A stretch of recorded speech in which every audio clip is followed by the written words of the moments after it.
Namaste, one and all, ladies and gentlemen, friends and freaks and fanatics. Yes, your boy is back. Unfortunately, yes, I was not here yesterday because this time your boy was actually out, not just mentally like last time against the Giants and Eagles. This time it was the physical stuff. Your boy was bedridden. Unfortunately, couldn't even get up to just do anything, let alone shoot this video. So we are back today. Hopefully, back like the Raiders. Yes, everything does seem doom and gloom. 2-7. What can go wrong? Exactly. Like what can go wrong further? We can win now. I don't think we will. Obviously not. But I do think we are going to do a lot better than we have in the first portion of the season, especially before the bye week. If you look at us after the bye week, a 1 point game against the Jags who beat the Chiefs, who everybody still considers like the top of the top in the AFC. They have earned that. They have the right to do that. But also, we have three other teams in our division who are also in top of the AFC standings, at least in the hunt for the playoffs. Broncos are actually leading the charge now with 8-2 record. Let's talk about them really quickly. Their season last year compared to this season, one possession games. Chiefs last season, this season, one possession games. From all the reports I've seen out of Kansas City so far, because as being a Raiders fan, you do want to follow the division as well. Duh, you play every team twice. And hearing everything out of Kansas City, they believe that this team is better than the team that they had last year, who went to the Super Bowl. So, like if you think that getting Josh Simmons back after whatever case that he had going on with them, they can figure out that offensive line. They need to get that run game straightened out. That defense is looking back to their self from last year, who carried the Chiefs essentially um, at times. And if you go back and look into their season last year against the Broncos, I do believe it was in Denver. It was a block kick that won them a game, or a field goal that won them a game. And they had a lot of those type of games last year. Broncos are winning those same types of games this year. Vikings, it was the same thing 2 years ago. And then last year, it kind of evened out. Raider Nation, this year, look at our one possession game. Let's look at our schedule really quickly. We won week one against the Patriots 20-13. In the division, we lost by 11 points on a Monday nighter. Okay, that game just started out wrong when Gino threw the pick. After that, everything just seemed off. All right, Washington, no Jaden Daniels, but at 10 a.m. kickoffs, we have never been good. Since I've been a Raider fan, we've never been good at 10 a.m. kickoffs. I feel like, for the most part, none of the West Coast teams are really that great at 10 a.m. kickoffs on the East Coast. It's obviously not excusable, but it was still the third game of this current staff. You can't, like, what we tend to do is compound all the misery together. We cannot be doing that. You have to be able to compartmentalize it. Otherwise, you're going to lose your mind, and you might as well go support another team. Why are you still supporting us? Like, you got to live in the present. Yes, we have sucked for 50 years, essentially, because we haven't been to the Super Bowl since 2002, but we haven't really won anything in like a sense. AFC Championship, yeah, but like it doesn't matter. Super Bowl is where it's at. We should know that. We have forgotten that, but since '83, we have not won anything. We are 50 years in. So if we compartmentalize it, 3 weeks in, all right, cool. That one we let it slip. Chicago, that one hurts because it was a 1 point game at home. We should be winning that. That's inexcusable. Then again, Indy, 10 a.m. was never gonna happen. Also, they are completely on fire. Their offensive line is completely better. Their defensive line, I feel like I might be underrating them. Maybe they still are missing a piece that somehow, someway finds their way onto their roster by playoffs. And I do mean that by that is in terms of pass rush. I do believe they still need to lack a they still lack one more to finish off their defense, getting Sauce, having Mooney on the other side.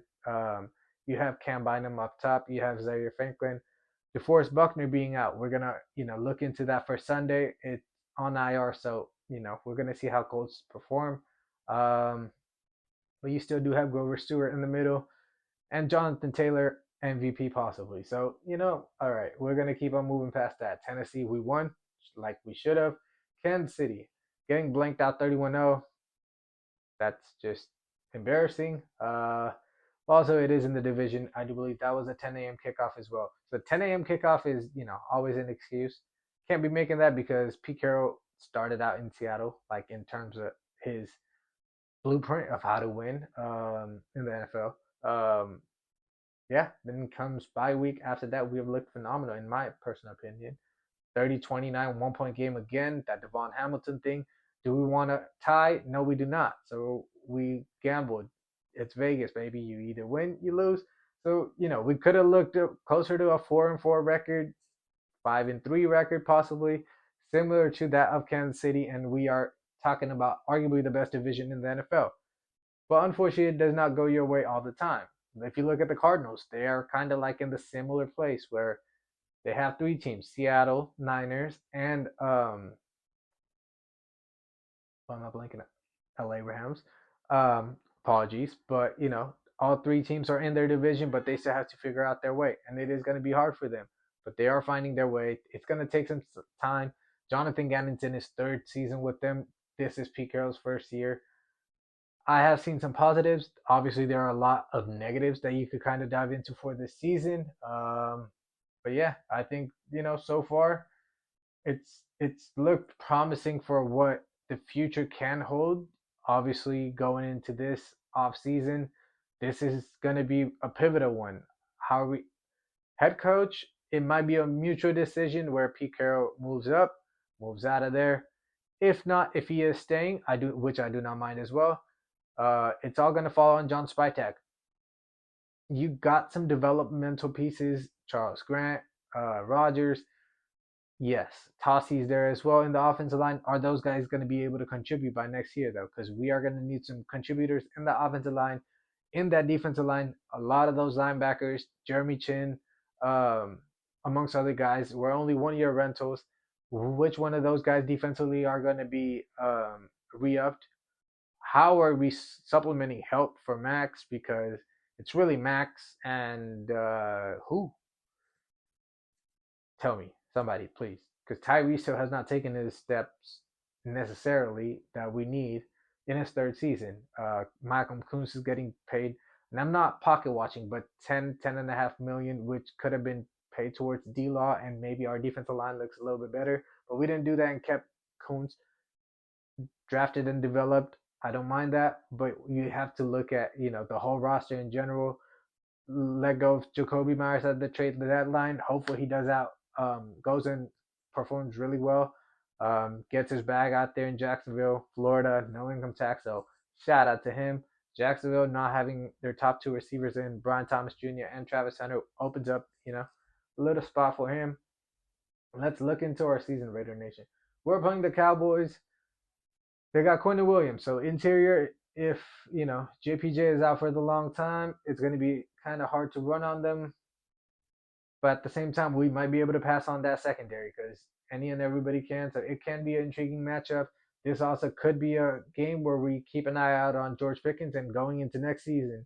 Now, Gino has a new and improved offensive line. Maybe Chip Kelly stays, maybe he goes. And then you look at the weapons. You're going to have George Pickens, Brock Bowers, Ashton Genty, Michael Mayer. Hopefully these wide receivers step up, and maybe another veteran that kind of gets added into the mix, or if we go to a different route, like a Brian Thomas Jr., Chris Olave, somebody else. It should be interesting to see how that goes. Then it's Cleveland. So out of the next 2 weeks, we might be getting our third win very, very soon. Hopefully. Knock on wood. Then you have Los Angeles in LA, our second home. Divisional matchup. You never know what way it could go. Hopefully the boys are motivated to go out and get a revenge for earlier in the season. Could be interesting. Then you got Denver again at home. I could see it's a 10-7 game, people. I could see us if JPJ is healthy again. It literally, getting Colton back at left tackle, getting JPJ back at right guard, it's gonna soothe out us so many of our problems just to kind of get us started. We're at 0 again at the start of this season. You can't look at everything else before. Start at 0, and we are building. With those two guys back, divisional matchups, it's going to be interesting. Then you have a 10 a.m. kickoff against Philadelphia Eagles. it's hard for me to pick us in that matchup. Let's be realistic, guys. Houston at 125. That's intriguing. But at the same time, their defense is ferocious. We'll see. We're gonna have to see what the squad is looking like by then. Then you have Week 17 against New York Giants. They don't have any weapons, so we could get up to about 4 to 5 wins. Keep us in that top 10 mix. Maybe we go out get Caleb Downs. If we're outside of the top 10, inside the top 20, top 15, let's say, top 18. We go out and get Kalen Proctor out of Alabama. Those are my two picks so far. I feel like if we get protection for Geno, I do not see him as being the problem. I actually have seen him take the necessary steps. If you look at wide receivers around the league, Joe Flacco is playing with T. Higgins as a wide receiver too. Even look at Tinsley and Yossi Watson. Those guys would probably come to our roster and become wide receiver one. Like that's like when you don't have weapons, you can't just put it all on the quarterback, all on everything, and compound everything, all the misery of the 50 years, all on these guys. And because it's gonna happen, because if we go out and get rookie quarterback, if he doesn't perform his rookie year, oh he's a bust, we took the wrong guy, woo, woo, woo, and the story will go again. Next year we're gonna have to do that all over again. So if we want to keep on repeating that cycle, let's go another 50 years. By the time I'm 80, hopefully I have kids and grandkids by then, and you know they're going to be reveling in this misery as well. But for their sake, for our mental sake, I hope, what I am actually envisioning as the future for the Raiders, which does seem glorious in a sense.